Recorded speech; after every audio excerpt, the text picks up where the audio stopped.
platicar de urgencias diabéticas. Y bueno, la agenda es cetoacidosis diabética, síndrome hiperglucémico hiperosmolar y un como resumen, comparación, porque luego es medio confuso, son medio confusos estos dos temas. Entonces, bueno, vamos a empezar con cetoacidosis diabética.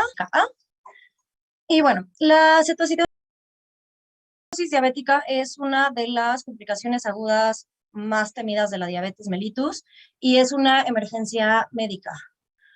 Generalmente cuando los pacientes con cetoacidosis diabética llegan a urgencias, se ven muy enfermos, vomitando, con diarrea, eh, mala respiración y cambios en el estado mental, incluso pueden llegar a estar inconscientes y hasta 2% de los pacientes pueden fallecer por esto. Y bueno, la fisiopatología ocurre, o sea, esto ocurre en un escenario de insulina muy baja, muy baja. Entonces, por eso va a ser más común en pacientes con diabetes mellitus tipo 1, que no tienen insulina endógena, pero también puede llegar a darse en pacientes con diabetes mellitus tipo 2 cuando dejan de funcionar sus islotes pancreáticos. Y también puede ser la presentación inicial en un paciente con diabetes tipo 1 que no ha tenido diagnóstico y llega a urgencias. Y bueno, la fisiopatología, la cetoacidosis diabética está como desencadenada por dos golpes. El primer golpe es la falta de insulina y el segundo golpe es la activación de las hormonas contrarreguladoras. Entonces, la falta de insulina significa que la glucosa no puede entrar a las células. Por ende, se desarrolla una hiperglicemia y la glucosa circulante es osmóticamente activa. Entonces, va a jalar al agua cuando se filtre en los túbulos de los riñones, en la sangre y demás. Entonces, esto va a resultar en una diuresis osmótica, en donde el agua excesiva en los túbulos causa poliuria y eventualmente esto lleva a deshidratación y polidipsia. También esta diuresis osmótica resulta en una variedad de anormalidades electrolíticas, como por ejemplo el sodio y el potasio se pierden en la diuresis, entonces el paciente se queda sin estos electrolitos, también se puede perder fosfato.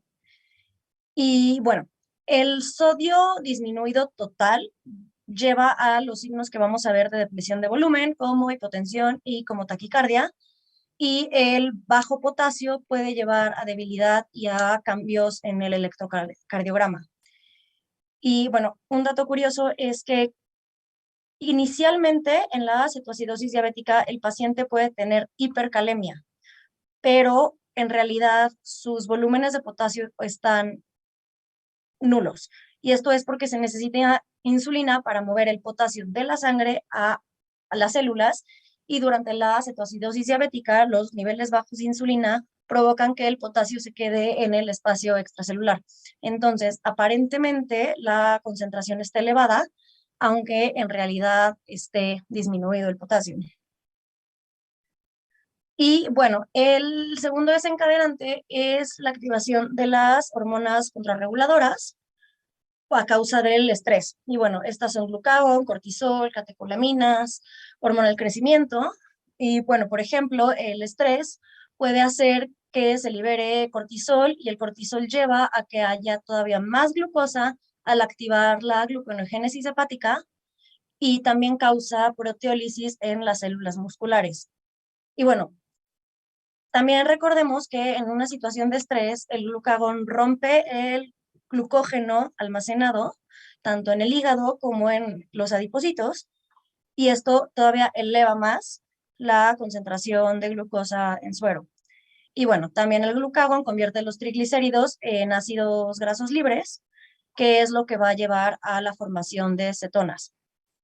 También hay glucogenólisis en el músculo y esto hace que se libere el lactato, que contribuye a la acidosis, y también se liberan prostaglandinas, que, bueno, juegan un papel en el dolor abdominal y otros síntomas.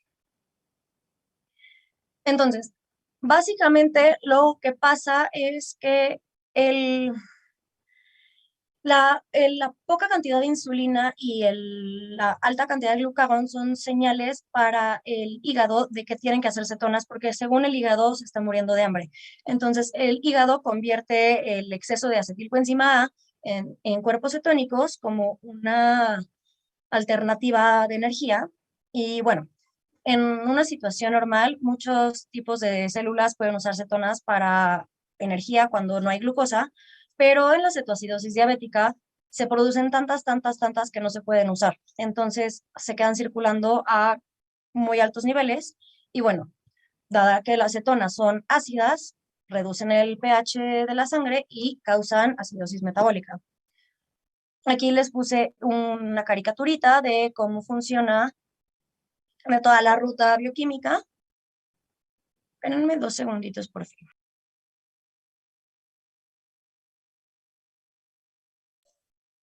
Con esta imagen se ve básicamente lo que pasa. Una vez que se agota la reserva de glucógeno, ya no hay más glucógeno de donde el hígado saque para convertir a glucosa, entonces se echa mano de vías alternas. Esto es lo que es la beta oxidación. Entonces, a partir de ácidos grasos y aminoácidos, puede convertirlos a acetilcoenzima A y de esto a hidroximetilglutaricoenzima A por medio de sus enzimas, y esto llevarlo a la formación, por medio principalmente de la acetilcoenzima A. La acetilcoenzima A es un triglicérido, y esto forma un carbohidrato. Se unen dos acetilcoenzima A, que son 3 y 3 carbonos, y forma un carbono hexagonal, que es la glucosa. La glucosa son 6 carbonos. Entonces, esta es la vía metabólica de la beta-oxidación. Y los resultantes son principalmente el beta-hidroxibutyrato, también el acetato. En menor cantidad la acetona, pero la acetona es el que se puede medir en sangre, por eso se habla principalmente de la acidosis.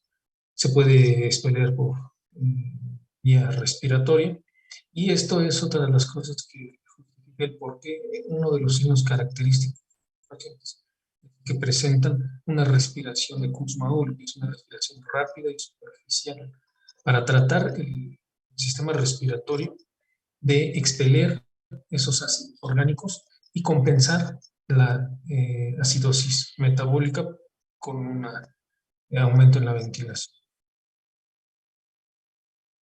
Gracias, Doc. Bueno, justo eso.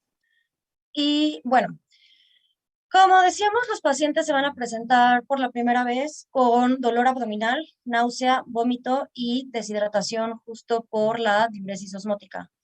Y esta diuresis osmótica se manifiesta como poliuria, que lleva a polidipsia, porque el paciente intenta consumir fluidos en un intento para compensar el volumen que se pierde. Y bueno, en general, estos pacientes están en un estado de depresión de volumen que nos va a llevar a hipotensión y taquicardia refleja. Ahora, también es importante mencionar que los pacientes que ya tienen, o sea, ya se conoce que tienen diabetes mellitus tipo 1, que se les olvidó ponerse su dosis de insulina o por cualquier razón no están tomándose su insulina, si llega un momento en el que tengan requerimientos aumentados de insulina por estresores, también pueden presentarse tu acidosis diabética.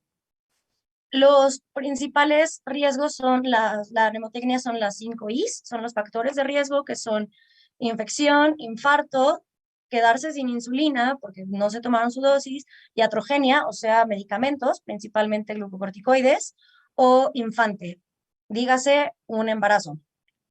Y bueno, el dolor abdominal, la náusea y el vómito son los síntomas clásicos de cetoacidosis diabética. Pero los síntomas gastrointestinales también pueden estar relacionados al estado de cetoacidosis y al resolver esto, se resuelven los síntomas gastrointestinales. Y bueno, el vomitar empeora la deshidratación y bueno, las prostaglandinas elevadas también pueden jugar un papel en el dolor abdominal, que se liberan del tejido adiposo que está súper reactivo y causan vasodilatación, incluyendo el dolor abdominal. Y justo como nos decía el doctor, cuando el cuerpo está en un estado de acidosis metabólica, hay una compensación respiratoria que se traduce en una hiperventilación y respiración de Kussmaul, que recordemos que es un término para una hiperventilación profunda en la que el cuerpo también intenta deshacerse del exceso de dióxido de carbono que está causando la acidosis. Entonces, los pacientes van a respirar mucho más rápido y mucho más profundo. Y bueno, después de esto, también otros signos y síntomas que se presentan en la cetoacidosis diabética es taquicardia, que resulta de la activación del sistema vasoreceptor por la depresión general de volumen sanguíneo y el intento del cuerpo para mantener el gasto cardíaco. Y bueno, también vamos a encontrar las membranas mucosas secas y una turgencia disminuida en la piel por el volumen extracelular disminuido. Y bueno, esta deshidratación, recordando, es causada por la diuresis osmótica, por el exceso de sangre. También puede haber fatiga, mareo, confusión y disminución de la agudeza mental en algunos pacientes por el estado de depresión de volumen. Pueden ocurrir calambres porque se desgasta el músculo de tanta proteólisis inducida por el glucagón. Y bueno, característico el olor afrutado del paciente, justamente por los cuerpos cetónicos y las acetonas en sangre que se exhalan a través de los pulmones. De las complicaciones principales son edema cerebral y arritmias. Ahorita vamos a ver por qué. Y bueno, de los laboratorios más característicos, o sea, son varios, pero principalmente sobre cetonas y acidosis. Primero que nada, recordemos que la cetoacidosis diabética es una alteración en el estado ácido-base. Entonces, la gasometría arterial nos va a mostrar que hay una acidosis metabólica con un pH menor a 7.4, con una concentración baja de bicarbonato y una presión parcial de dióxido de carbono en la sangre menor a la que se espera por la compensación respiratoria que está teniendo el paciente. Importantísimo recordar que el tipo específico de acidosis metabólica es una acidosis metabólica con gap aniónico, en donde hay muchos aniones libres que no se miden. Recordemos que el anion gap se mide restándole la suma de las concentraciones de cloruro y bicarbonato a las concentraciones de sodio. Generalmente los pacientes con cetoacidosis van a tener un anion gap mayor a 20 milequivalentes por litro, cuando lo normal es de 8 a 12 milequivalentes. Estos aniones que no se miden son principalmente cetonas, con un poco de ácido láctico. Y bueno, las cetonas van a estar elevadas y se pueden medir tanto en la orina como en suero y van a mostrarnos niveles altos de beta hidroxibutarato y de acetato. Otros laboratorios que vamos a encontrar es la glucosa. O sea, la cetoacidosis se caracteriza por una hiperglucemia que está en el rango de moderada a severa. Entonces, los rangos pueden estar desde 250 hasta 600 miligramos por decilitro, y esto es porque el paciente no tiene suficiente insulina para meter glucosa a las células. También, como ya habíamos dicho, los pacientes se van a presentar generalmente con hipercalemia, aunque en realidad sus reservas de potasio estén bajas. Y este nivel de potasio va a ir bajando conforme se le vaya tratando con insulina. Entonces, después los pacientes van a desarrollar una hipocalemia. Y por eso vamos a ver que en parte del tratamiento se da potasio. También se puede encontrar hipomagnesemia e hipofosfatemia por la diuresis osmótica, que también se pierden. Y el sodio también es importante, o sea, recordemos que la glucosa saca agua de las células, entonces esto diluye el suero, lo que lleva a una lectura de hiponatremia. Generalmente el sodio va a ser mayor a 125 milequivalentes por litro y no se van a ver los síntomas de hiponatremia como se ve en el síndrome de secreción inadecuada de hormona antidiurética. porque la osmolaridad del suero en realidad es alta, no es baja. También es importante recordar que la cetoacidosis diabética generalmente se va a acompañar de lesión aguda renal prerrenal por la deshidratación y la menor perfusión sanguínea. Entonces, vamos a encontrar el nitrógeno ureico sanguíneo y la creatinina sérica elevadas, con una tasa buncreatinina mayor a 20. Y bueno, generalmente esto se corrige con represión de volumen. Y bueno, también es súper importante que todos los pacientes se les haga una historia clínica completa y una exploración física, así como un hemograma completo y un panel metabólico, porque puede haber complicaciones como infecciones o infartos del miocardio, que son lo que precipitan la aparición de la cetoacidosis. También se hace un examen general de orina para checar infecciones, para buscar cetonas, y también encontré que es rutina que se les mande una placa de tórax para buscar neumonía. Ahora, sobre el manejo, la cetoacidosis diabética se tiene que tratar inmediatamente, justamente por las anormalidades electrolíticas que pueden ser fatales. Las causas comunes de muerte son edema cerebral por los cambios tan drásticos en los fluidos y falla cardíaca por las anormalidades electrolíticas. Entonces, justo por eso hay que tratar rápido. El primer objetivo va a ser siempre dar volumen, porque la deshidratación y la pérdida de volumen pueden ser tan graves que el paciente llegue a requerir de 5 a 10 litros de resucitación de fluidos. Los pacientes también se tienen que tratar con salina normal, o sea, isotónica, porque se queda en el espacio extracelular. Y a dar fluidos aumenta la tasa de filtración glomerular y también mejora la función renal, lo que ayuda a que el riñón pueda excretar las cetonas. Además de eso, también vamos a tener que dar insulina para corregir tanto las cetonas como la hiperglucemia. Esta se tiene que administrar vía intravenosa porque el volumen de sangre del paciente es muy bajo para que se pueda absorber por vía subcutánea. Entonces, una vez que la glucosa llega a menos de 200 miligramos por decilitro, aquí cambia un poquito la cosa y vamos a cambiar la salina por solución dextrosa 5%. ¿Por qué? Porque, bueno, no, eso lo vamos a ver después. Y bueno, cuando ya no hay cetonas en la sangre, los pacientes se cambia de insulina intravenosa a insulina subcutánea y ya, si puede comer el paciente, listo. Y otra cosa importante, el paso 2, y es el más importante, es dar potasio, porque como vimos, el paciente se presenta hipercalémico, pero en realidad está hipocalémico. Y el tratamiento con insulina generalmente evita las complicaciones de la hipercalemia como ondas tepicudas, arritmias y bla, bla, bla, y va a ir disminuyendo el nivel de potasio sérico. Pero el tratamiento con insulina lo que hace es mete el potasio a las células y puede resultar en una hipocalemia, porque lo mete demasiado rápido, entonces ya no hay potasio en sangre. Y bueno, aquí se pueden presentar arritmias letales. Y bueno, por eso es importante corregir estos cambios e ir monitoreando el electrocardiograma a través del tratamiento.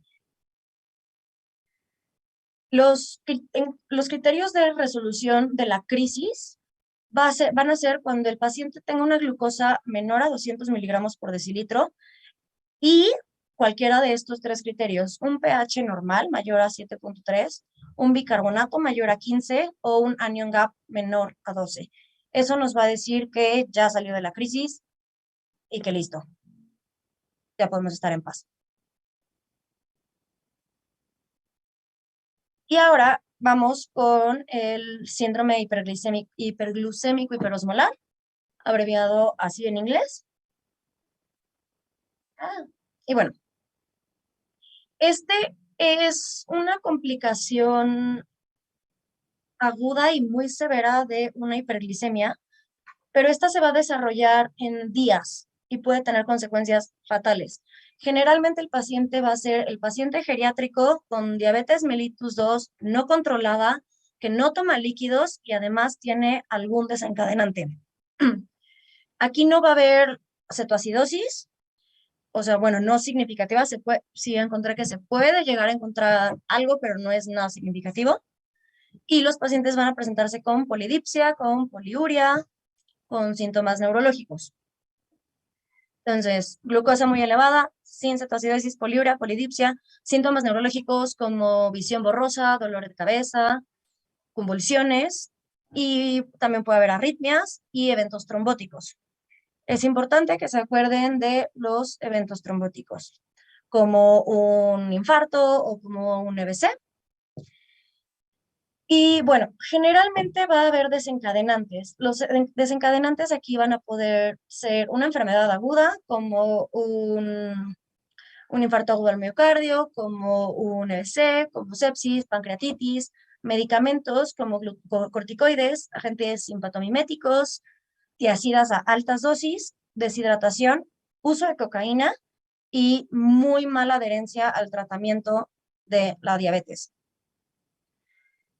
Y bueno, aquí la fisiopatología es muy similar, solo que, bueno, va a haber un desencadenante que va a liberar hormonas del estrés, que son las mismas que ya platicamos, que va a hacer que se eleve la glucosa sanguínea, va a suceder lo mismo, que va a aumentar la osmolaridad y va a haber una diuresis osmótica y poliuria, que va a llevar a que baje el volumen del paciente y haya mareo y taquicardia.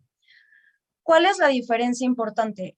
Aquí, los pacientes con diabetes mellitus tipo 2 tienen algo de insulina todavía. Entonces, recordemos que es necesario que el hígado del paciente detecte que no hay insulina y hay mucho glucagón para hacer cuerpos cetónicos. Y aquí, como todavía hay algo de insulina por ahí, no hay cuerpos cetónicos. Solamente vamos a encontrar una glucosa extremadamente alta y una osmolaridad súper alta, pero no va a haber cuerpos cetónicos, porque el hígado no registra que se está muriendo de hambre. Entonces no hace cuerpos cetónicos para salvarse. Aquí los síntomas más iniciales van a ser polidipsia, poliuria y pérdida de peso. Estos van a ser a lo largo de varios días. También los pacientes van a desarrollar signos de depresión de volumen por la diuresis osmótica, por perder glucosa en la orina, como menos turgencia de piel, mucosas orales, una presión venosa yugular baja, taquicardia e hipotensión.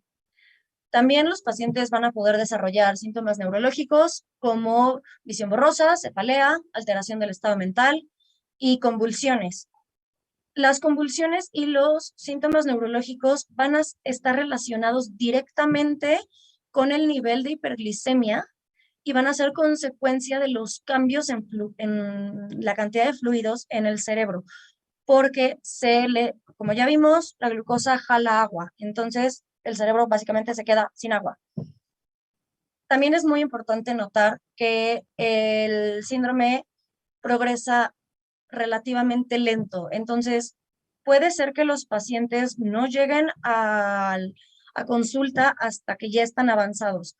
La primera presentación de este paciente puede ser con un EBC, con un infarto, con una convulsión, por su estado hiperosmolar y porque hay depresión del volumen intravascular, que puede llevarnos a una trombosis y bueno, obviamente esto puede llevar a secuelas neurológicas.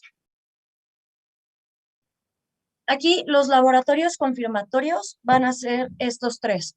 Vamos a encontrarnos una glucosa súper elevada, mayor a 600, una osmolaridad mayor a 320 y no hay cetonas. Entonces, el pH sanguíneo va a ser normal, va a ser mayor a 7.3. Y bueno, estos son los laboratorios confirmatorios, pero también hay más. También nos vamos a encontrar igualito que en la cetoacidosis diabética, del sodio, que es una hiponatremia sintomática porque está muy diluida la sangre. El potasio, puede haber hiper o hipocalemia, dependiendo de los niveles de insulina del paciente y el grado de deshidratación. Y también vamos a encontrar que hay una lesión renal aguda prerrenal, justo por la falta de perfusión y por la deshidratación masiva. Y bueno, el manejo va a ser igualito, con el objetivo de corregir el volumen y la hiperglicemia y estabilizar los electrolitos. Si se fijan, es exactamente igual, solo que sí hay unos detalles importantes que ahorita vamos a platicar. Aquí los criterios de resolución son cuando el paciente alcance una osmolaridad normal en sangre, menor a 320, y tenga un estado mental normal. Son los únicos dos criterios.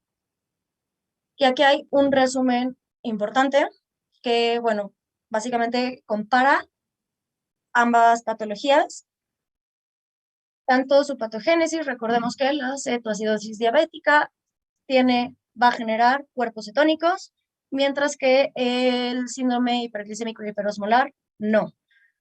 El típico paciente con cetoacidosis diabética va a ser un paciente con diabetes mellitus 1 que no se tomó su insulina, o va a ser la primera manifestación del paciente con diabetes mellitus 1.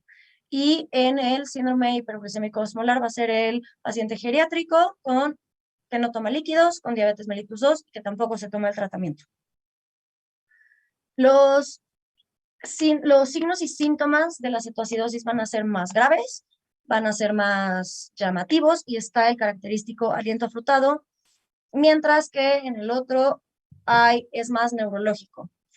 Las complicaciones, ahí están, y el tratamiento, si se fijan, es el mismo, solamente cambian los parámetros.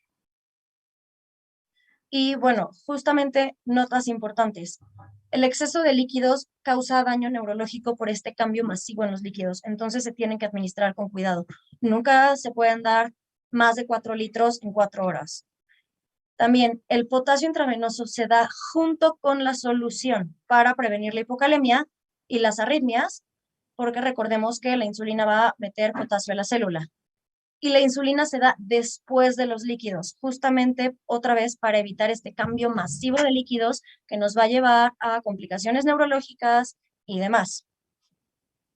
Y también, una vez que se alcanza una glucosa menor a 300, se tiene que cambiar la salina a la dextrosa, a una solución dextrosa 5%, para evitar corregir tanto la hiperglucemia que llevamos al paciente a una hipoglucemia. Y bueno, finalmente el paciente puede necesitar que se le suplemente con potasio oral después de salir de la crisis por las grandes pérdidas de potasio que tuvo durante su diuresis osmótica. Y esta es una tablita que básicamente compara los resultados de laboratorio entre ambas patologías. Entonces, valga la redundancia, el síndrome hiperglucémico hiperosmolar es eso, hiperglucemia e hiperosmolaridad. Todo lo demás está relativamente normal. En la cetoacidosis diabética ya cambia el asunto. Hay acidosis, la glucosa no está tan alta, hay cetonas y hay un anion gap. Lo más importante, creo, de esos laboratorios es también el anion gap. Y bueno, ahorita Sabi nos iba a platicar de la hipoglucemia. Eso es todo por mi parte. No sé si tengan dudas.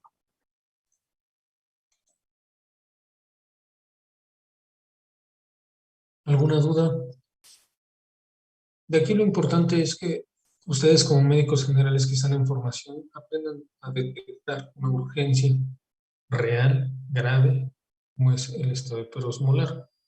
Ya bien dijo Fer, las características clínicas del paciente va a estar muy deshidratado, en algunas literaturas marcan el signo de la lengua de pico, es decir, la lengua va a estar seca. Realmente, si se pudiera pasar el dedo por la lengua, va a estar seco. La respiración rápida, profunda, y aún con eso va a estar muy deshidratado. Los pacientes presentan un verdadero shock hipovolémico. Y pues es una patología de rápida resolución, hay que derivar lo más rápido que se pueda a un segundo nivel. Y estudios de laboratorio básicos, pues la química sanguínea, la biometría hemática, porque la mayor cantidad de las causas de descompensación de la diabetes son las infecciones, y nos ayuda a ver el conteo leucocitario para ver si hay desviación hacia la izquierda en la curva. También por eso se menciona el uso de una radiografía de tórax. También para ver el estadio cardiovascular. Hay que recordar que todo paciente hay que individualizarlo y sí requieren gran cantidad de volumen. Pero hay pacientes que por alguna depresión en su función miocárdica, ya sea que tengan hepatitis isquémica, nefrópatas, aunque los nefrópatas estos se presentan en menor cantidad,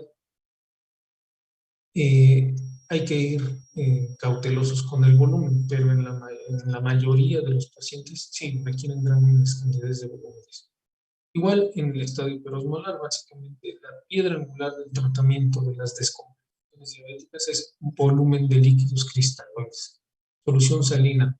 Pero en el caso del estadio hiperosmolar, cuando hay un nivel de sodio por arriba de lo que sería 150, normal es 135, pero cuando hay un sodio corregido por arriba de 150, entonces hay que utilizar soluciones al medio molar, es decir, solución salina al 0.45.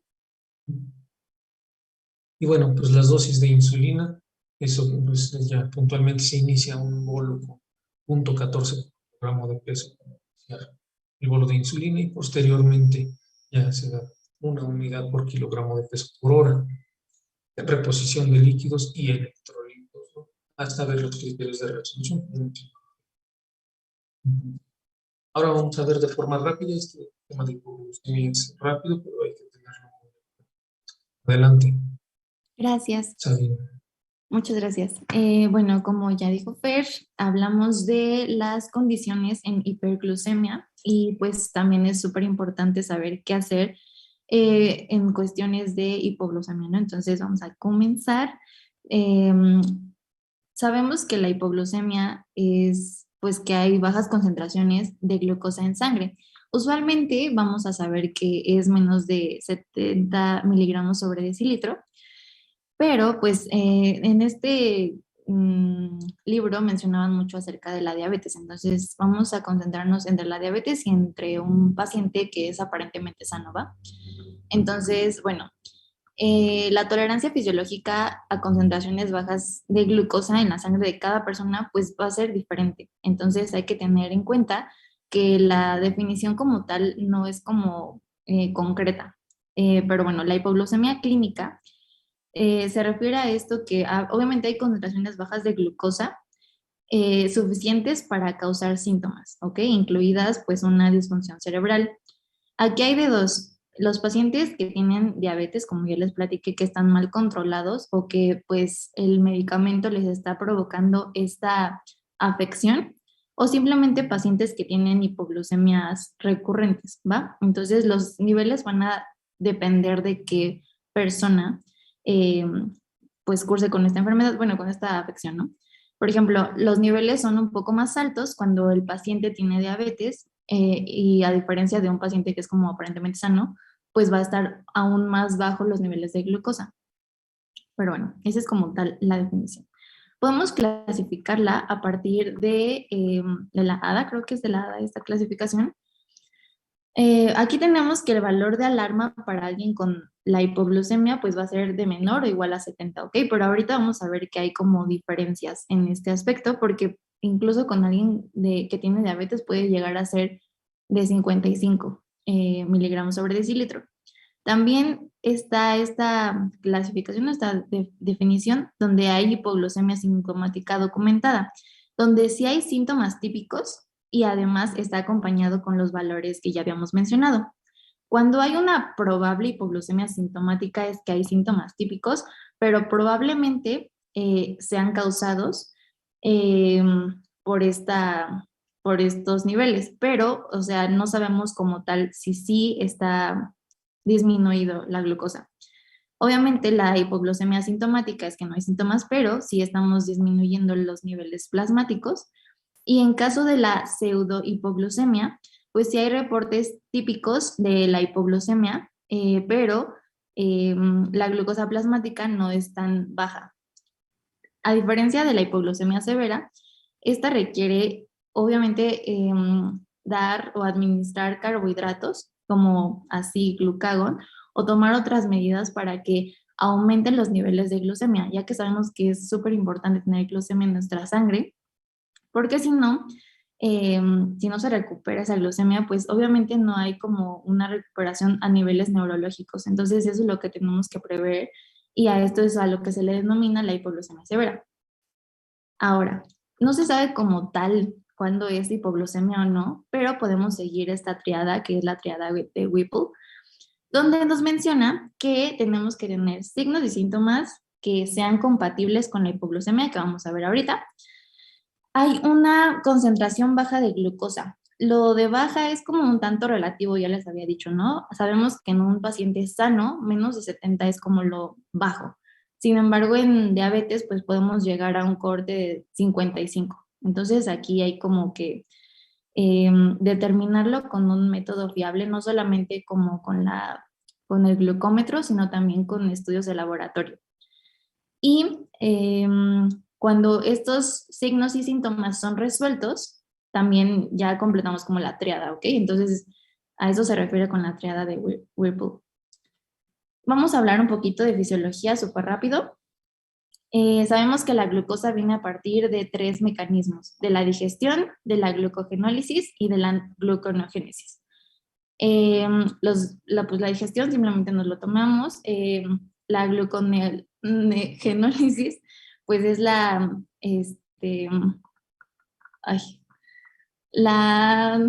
degradación de glucógeno en forma de que pues así es como se almacena, y la gluconeogénesis, la síntesis de glucosa a partir de precursores como el lactato, el piruvato o aminoácidos, especialmente la alanina y la glutamina y pues en menor medida el glicerol.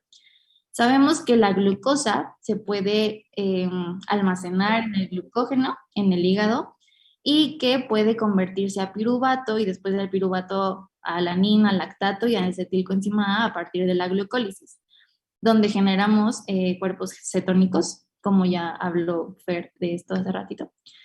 Y bueno, este hígado y los riñones tienen enzimas específicas para generar glucosa a partir del glucógeno. En este caso, pues estamos hablando de las enzimas glucosa 6-fosfatasa, que es como para que se libere a la sangre en cantidad suficiente para que modifique, digamos, que la distribución sistémica de la glucosa. También el hígado, el músculo y el tejido adiposo van a sintetizar y a almacenar en menos medida. Por ejemplo, el músculo pues sí la almacena en más medida, a diferencia del tejido adiposo. Pero bueno, es que la va a liberar, digamos que a la sangre, y pues ahí es donde la tenemos que tener. Cuando hay hipoglucemia, pues obviamente es porque hay un desequilibrio en la glucosa, ¿no? En estas hormonas. Como todos ya sabemos, la insulina es la que va a generar regulación de la glucosa, disminuyendo las concentraciones plasmáticas. Y el glucagón y la adrenalina son las que van a aumentar la glucosa en sangre. Entonces, tiene que trabajar perfectamente todo este sistema para que haya una adecuada pues liberación, síntesis y degradación, ¿va? Entonces, este parrafito chiquito nos dice qué es lo que pasa en la hipoglucemia. Se supone que es cuando la velocidad de aporte de la glucosa, es decir, la digestión y la degradación de nuevo, no es capaz de compensar su velocidad de desaparición. Es decir, alguna de estas dos está fallando. Entonces, cuando falla alguna de las dos, pues nos puede dar hipoglucemia. Cuando fallan las dos, pues más, ¿no? Entonces hay que cuidarlas y saber bien cómo actuar. En esa tablita, pues nos menciona cuál es el rango de la glucosa en estado de ayunas. En este caso, pues sería entre 70 y 110, con una media de 90.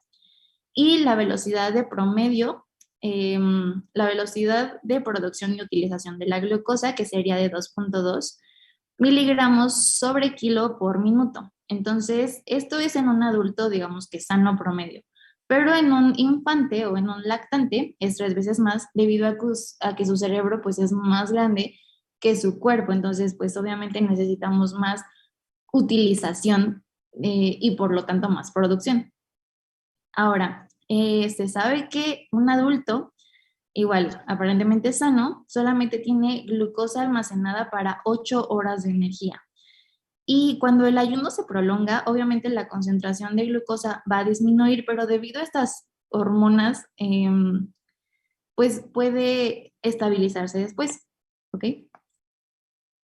Ahora, esta tablita me pareció fantástica porque nos habla de qué es lo que pasa cuando la concentración de glucosa disminuye, ¿no? Entonces, aquí estamos hablando de cuáles son las defensas para la hipoglucemia. La primera defensa, pues ya sabemos que es la insulina, ¿no? Cuando la glucosa está entre 80 y 85, pues la insulina es la que va a actuar. ¿Qué va a hacer? Pues va a aumentar la producción de glucosa por el hígado y por el riñón. Y también va a disminuir la glucosa, o sea, va a disminuir como la necesidad de los tejidos de utilizar glucosa, a excepción obviamente del cerebro, ¿no? Entonces, esto es lo que pasa cuando estamos un poquitito bajos de nuestra concentración normal de la glucosa. ¿Qué pasa cuando disminuye un poco más, digamos 65 a 70? Pues entonces se va a liberar el glucagón. El glucagón lo que va a hacer es exactamente lo mismo, va a aumentar la producción de glucosa por el hígado y es la segunda defensa. Ahora, cuando disminuye aún más, eh, se supone que tiene que salir la noradrenalina, ¿no? Y esta igual va a aumentar la producción de glucosa y va a hacer lo mismo que esto. Esta es la tercera defensa. Y aquí es cuando ya el glucagón es como un poco deficiente. Ahora, cuando está igual en 65-70, va a salir el cortisol y va a aumentar la glucosa y pues va a también hacer exactamente lo mismo. Y pues realmente como que pues no pasa nada, ¿no? O sea, es como, sí, una defensa más. Sin embargo, cuando los niveles de glucosa disminuyen mucho más de lo que debería, ya nos encontramos en un nivel entre 50 y 55, vamos a presentar síntomas. Estas son las respuestas frente a la hipoglucemia. Entonces, aquí es donde necesitamos ya un aporte exógeno de glucosa para que nuestro cerebro no se quede sin alimento y no tengamos como los, pues, descensos fatales, ¿no? O sea, eso es como lo que queremos prevenir. Y pues bueno, cuando ya hay menos de 50, ya, o sea, ahí ya es cuando afecta como la cognición y pues hay un compromiso de comportamientos de defensa. Pero, ¿qué es lo que ocasiona que en una persona disminuya la glucosa tanto? Pues obviamente el desequilibrio, pero ¿por qué el desequilibrio es, o sea, qué es lo que lo va a brillar, ¿no? Pues para empezar los fármacos, ¿no? Sabemos que los pacientes que tienen diabetes, las personas que tienen diabetes, pues toman fármacos que tienen este mecanismo de acción, ¿no? Por ejemplo, la insulina. Obviamente van a hacer que disminuya la hipoglucemia, la glucemia y vamos a tener hipoglucemia. Tenemos también las sulfonilureas y el etanol. ¿Alguien sabe por qué el etanol disminuye o por qué disminuye la glucosa? Me parece que al ser un agente oxidativo, este va a intervenir en la síntesis, en la biosíntesis de dicha glucosa, ¿no? Entonces va de cierta forma a inhibir la gluconeogénesis. Exacto, exacto, muy bien. Entonces, en pacientes alcohólicos es muy fácil que tengan estados hipoglucemiantes muy seguidos por esa razón, porque el alcohol va a inhibir la gluconeogénesis, es decir, vamos a quedarnos como sin esa parte de aportación de glucosa a la sangre. También sumándole que los pacientes que tienen un alcoholismo crónico, pues realmente no se preocupan por comer, ¿no? O sea, están como todo el tiempo tomando y eso pues aumenta o es un factor de riesgo para tener hipoglucemia. Hay otros tantos fármacos que igual, pues ahí se los dejo. También cuando hay hepatopatía, o sea, imagínense, súmenle que tiene alcoholismo obviamente va a tener insuficiencia hepática, y entonces aquí es cuando va a disminuir aún más la glucosa, ¿no? En sangre. También la sepsis, la inanición y la desnutrición, cuando tenemos alguna insuficiencia endocrina, es decir, nos quedamos sin nuestras líneas de defensa importantes para el aumento de la glucosa. Cuando hay tumores de células no beta, como todos estos, cuando hay hiperinsulinismo endógeno, como en todas estas, obviamente esto ya lo vimos en pato, pero bueno, para que lo recuerden un poco. Alteraciones de la infancia y adolescencia, aquí pues aparecen como cosas que tal vez no son como tan patológicas, digamos, como la intolerancia transitoria al ayuno o hijos de madres diabéticas, pero bueno, aquí ya es como más hereditario, digamos. Y postpandreal, bueno, aquí está, como ya les decía, el inducido por el etanol. Ahora, ¿cómo es que nuestros pacientes van a saber, o cómo vamos a saber que un paciente tiene hipoglucemia? Pues vamos a tener estos síntomas. Los primeros son los neuroglucopénicos y los neurógenos. Estos neurógenos son debido pues digamos que al sistema nervioso autónomo, que está derivado por la adrenalina, ¿no? Entonces tenemos sudoración, hambre, parestesias, temblores, palpitaciones, nerviosismo y ansiedad.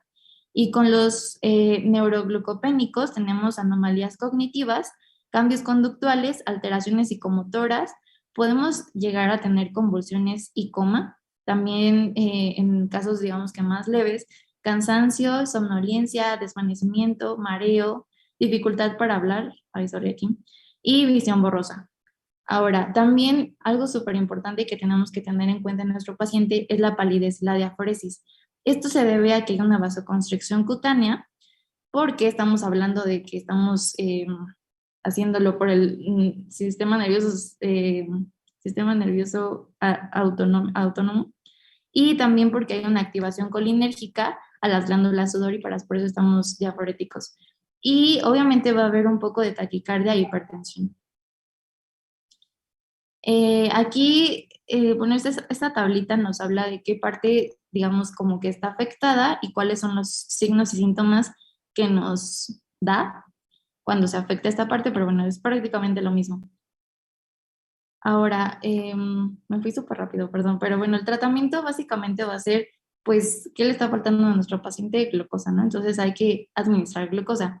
En este caso, cuando hay síntomas leves así de que el paciente es sano y se encuentra como en su casa y podemos identificar estos síntomas que ya platicamos, podemos simplemente darle, pues, alimentos que tengan altos índices de glucosa, por ejemplo, leche, jugo, galletas, o pues colaciones que tengan aproximadamente 15 gramos de glucosa.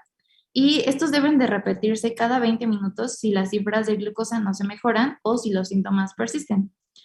Ya cuando es un paciente que de plano, pues no sé, tuvo un desmayo o necesita, o sea, o de plano lo vemos como con un déficit neurológico, no sé, un Glasgow grave, pues podemos llevarlo a servicio de urgencias, donde el médico pues le va a poner alguna solución glucosada al 50%. Obviamente vamos a evaluarlo, ya saben, el Glasgow y todo eso. Podemos hacer una infusión de esta solución de 5 mililitros por kilo por hora y vamos a monitorear cada 30 a 60 minutos hasta que se estabilice por completo. En caso de persistir, pues obviamente vamos a aumentar la infusión a 10 mililitros y también es como, no sé, esto no lo mencionaban muy bien por qué, pero también podemos poner hidrocortisona y pues bueno, en 100 miligramos por intravenosa y también estos, pero sobre todo a pacientes pediátricos. Cuando es una... La hidrocortisona es para estimular el cortisol. El cortisol es una hormona contrarreguladora que favorece la liberación de glucagón para que se produzca glucosa. Y el octreotide también son análogos, tienen acciones semejantes al glucagón para la liberación de glucosa. Okay. Es por eso que se utiliza hidrocortisona. Pero estos se utilizan solo cuando ha fallado una restitución de glucosa vía parenteral o que no ha funcionado, que se le ponga directamente el glucógeno endógeno, digo exógeno, que se llama glucagón. Glucagón. Glucagón. Ok, sí, muchas gracias. Es que no entendía si era como junto con la glucosa, pero bueno, muchas gracias. Y también como anexo podríamos, o sea, ¿cuál es el tratamiento en un paciente que tiene diabetes? Pues sabemos que obviamente sus fármacos van a producirle esto, puede producir, ¿no? O sea, la hipoglucemia es como efecto secundario del tratamiento. Aquí, cuando sí son diabéticos, podemos darles comprimidos de glucosa 20 miligramos vía oral. Esto se dice que es porque es como más efectivo que el azúcar alimentario, o sea, en vez de darle como tal la comida, hay que darle comprimidos de glucosa. Y esos, bueno, mencionaba que hay que tenerlos como siempre en caso de que nuestro paciente diabético tenga como alguna crisis. Y bueno, también podemos administrar, como dijo el doctor, 1 gramo de glucagón, igual subcutáneo o intramuscular. Esto puede salvar la vida al paciente, pero también puede causar una transitoria hiperglucemia. Y mencionaba que para contrarrestarlo, podríamos también poner una insulina de efecto rápido para que no haya como una descompensación, porque pues ya sabemos que nuestro paciente tiene diabetes, ¿no? Entonces aquí no podemos estarle como jugando. Entonces, por lo que entiendo, también tenemos que agregarle la insulina, pero bueno, básicamente eso sería todo. Se recomienda hospitalizar al paciente en una unidad de urgencias, sobre todo cuando nuestro paciente es diabético, para observarlo y pues monitorizar la glucemia cada 4 horas. Y ya, creo que sería todo. Así de forma rápida, nada más recordar la tríada de Whipple que mencionaba. Síntomas asociados a hipoglucemia, con una medición de glucosa baja y una restitución al estado íntegro de los pacientes después de la administración de glucosa. Sonará muy básico, ¿no? Dices, ay, pues si tiene y le ponemos y restituimos, será eso. Aquí esto nos sirve más para cuando ya le hiciste esto, aplicaste la glucosa y no revierte. Sí, es como les hago la pregunta clásica a mis residentes. Es negro por fuera, verde por dentro y en medio tiene un hueso de aguacate. Y pues todos rápido, no, pues el aguacate, ¿no? Bueno, ¿y qué tal si no es el aguacate? ¿Qué tal si es un guacamole y un molcajete? Es decir, si esto no funciona, entonces hay que ponerse a pensar en otras causas que pudieron haber causado la alteración del estado de conciencia del paciente. Para eso nos sirve la triada de Whipple. Si la triada de Whipple está con alteración o datos de población, el paciente baja medición de glucosa, se le administra glucosa y revierte, ya está fácil. El problema es cuando no hace eso. Ahora, lo siguiente que les quería mencionar, también hay que tener en cuenta, o sea, como bien dijo su compañera, no solo los diabéticos presentan hipoglucemia. Es por eso que, aunque vienen en el apartado como complicaciones de la diabetes, pero estrictamente la hipoglucemia no es una consecuencia de la diabetes, es una consecuencia a mala dosificación de la insulina y a veces les ponen mucha insulina y les causa diabetes, mala dosificación de los hipoglucemiantes o otras alteraciones como fármacos, con el metanol o alteraciones como en caso de problemas endógenos como un insulinoma, el mismo el hipertiroidismo, el estado séptico. Entonces, aunque se mete aquí en los trastornos de la diabetes, pero esto no es causado directamente por la diabetes. Cuando un paciente diabético se vuelve nefrópata y esa nefropatía asociada a la falta de depuración de la insulina les genera hipoglucemias, bueno, está asociado, pero no tanto a la diabetes, sino a la nefropatía diabética. Entonces, de aquí lo importante es reconocer, sobre todo el estado despierto. Ahí mencionamos una tablita, y como decía su compañera, no es tanto son los niveles de glucosa, sino los datos cognitivos de la hipoglucemia, lo que llamamos neuroglucopenia. En una neuroglucopenia en fase cortical, cómo va a estar el paciente, y depende de los síntomas. En una fase cortical, cuando el paciente todavía es consciente, se le puede dar la vía oral. Cuando el paciente ya no puede deglutir, ya no es consciente, entonces ya no se puede usar la vía oral, porque hay riesgo de broncoaspiración, de que no coma los líquidos azucarados. Ahora, en Europa y Estados Unidos no se recomienda usar líquido, sino gel de glucosa al 20%. ¿Por qué gel de glucosa? Porque muchos de los alimentos tienen sacarosa, o sea, lo que mencionaba como azúcar comestible, ¿no? Y la sacarosa, recordemos que es fructosa con glucosa. Entonces, para liberarse, primero tiene que desdoblarse y eso llevaría más tiempo. A que la glucosa directamente, esa se absorbe y se utiliza directamente. No hay que transformar la fructosa a glucosa, o sea, toda la sacarosa. Y en las otras fases, pues bueno, ya hay que reponer directamente, ya sea con el glucagón. El glucagón se utiliza de forma prehospitalaria. Si el paciente ya está en un medio hospitalario, entonces hay que administrar directamente por la vena. Sí, algunas literaturas mencionan la glucosa al 50%, pero hay que tener en cuenta que la glucosa del 50% es hiperosmolar y puede generar daño a las venas. Entonces, si se va a utilizar como medida rápida, pacientes que se requiera usar poco volumen, sí está indicado con las medidas de cuidado la glucosa del 50%. Ahora, que si es un paciente que se puede utilizar gran volumen, se puede utilizar glucosa al 10 o al 20% o al 25%. Hay fórmulas para poder hacer esas diluciones. Y siempre vigilando, en la mayoría de lo posible, no llevarlo a la hiperglucemia, que es difícil que estas hiperglucemias los lleven a una descompensación como cetosis osmolar, pero tampoco es la intención llevarlo a más de 300 de glucosa, porque entonces estamos administrando mal, ¿sí? Y como ustedes como médicos generales, pues rápido determinen si tiene signos y síntomas de hipoglucemia, para que esto sí desde su consultorio, pues le den un poco de alguna jalea, como puede ser el AT o de esos alimentos azucarados, ¿no? Que pueda ayudarle en lo que está al paciente, en lo que se lleva el paciente al medio hospital. ¿Alguna duda que tengan?